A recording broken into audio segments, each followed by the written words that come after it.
বাংলাদেশের সবথেকে বড় সমস্যাগুলোর মধ্যে একটি হচ্ছে পরিবেশ দূষণ। আপনি জেনে অবাক হবেন যে বাংলাদেশে প্রতি বছর প্রায় 1,000 মানুষ অকালে মারা যাচ্ছে। পরিবেশ দূষণ বাংলাদেশের জন্য অনেক বড় হুমকির কারণ।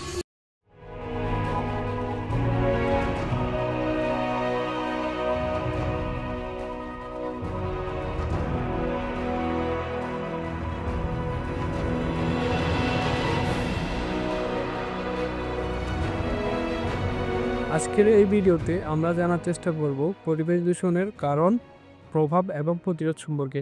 বিশ্বের সবথেকে দূষিত শহরগুলোর তালিকায় বাংলাদেশ প্রায় শীর্ষে থাকে। আমরা প্রতিদিন যে বাতাসের মাধ্যমে শ্বাস নিচ্ছি সেটি আমাদেরকে ধীরে ধীরে মৃত্যুর দিকে ঠেলে দিচ্ছে। বাংলাদেশে প্রতি বছর প্রায় 1,72,000 মানুষ অকালে মারা যাচ্ছে। বিশেষজ্ঞরা বলছেন বাংলাদেশে 55% অকাল মৃত্যুর পেছনে দায়ী হচ্ছে পরিবেশ দূষণ। বাতাসে মিশে থাকা সূক্ষ্ম ধূলিকণা শ্বাসকষ্ট, ক্যান্সার এমনকি হৃদরোগের কারণ হয়ে দাঁড়াচ্ছে। শুধু বায়ু নয়, পানিও বিষাক্ত হয়ে পড়ছে। শিল্প কারখানার প্লাস্টিক বর্জ্য এবং গৃহস্থলীর অপরিশোধিত ময়লা নদীগুলোকে মৃত্যুর ফাঁদে পরিণত করছে। সবচেয়ে ভয়াবহ হচ্ছে শিয়া দূষণ। এই বিষাক্ত ধাতু শিশুর মস্তিষ্ক বিকাশে দীর্ঘমেয়াদী ক্ষতি করছে, যার ফলে প্রতি বছর প্রায় 20 বিলিয়ন আইকিউ পয়েন্ট হারিয়ে যাচ্ছে। কিন্তু আমরা এটা কীভাবে পরিবর্তন করতে পারি?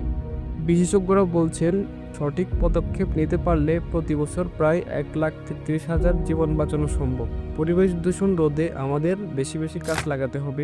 একবার ব্যবহারযোগ্য প্লাস্টিক আমাদের সবথেকে বড় শত্রু। আমাদের চাই বিকল্প পুনর্ব্যবহারযোগ্য ব্যাগ, বোতল এবং পরিবেশ বান্ধব পণ্য। আমাদের পরিবেশ পরিবর্তন করতে হলে আগে পরিবর্তন করতে হবে আমাদের ছোট অভ্যাস। একটি প্লাস্টিক ব্যাগ না নেওয়াই হতে পারে আমাদের প্রথম পদক্ষেপ। অহেতুক হর্ন না বাজানো, বৃষ্টির পানি জমিয়ে রাখা, ময়লা যেখানে সেখানে না ফেলে একটা নির্দিষ্ট জায়গায় ফেলা, সচেতনতামূলক কাজ করা, এই সব কিছু হতে পারে আমাদের প্রতিরোধ। আমাদের প্রতিরোধ শুরু হোক আজ থেকেই, নিজের ঘর থেকেই।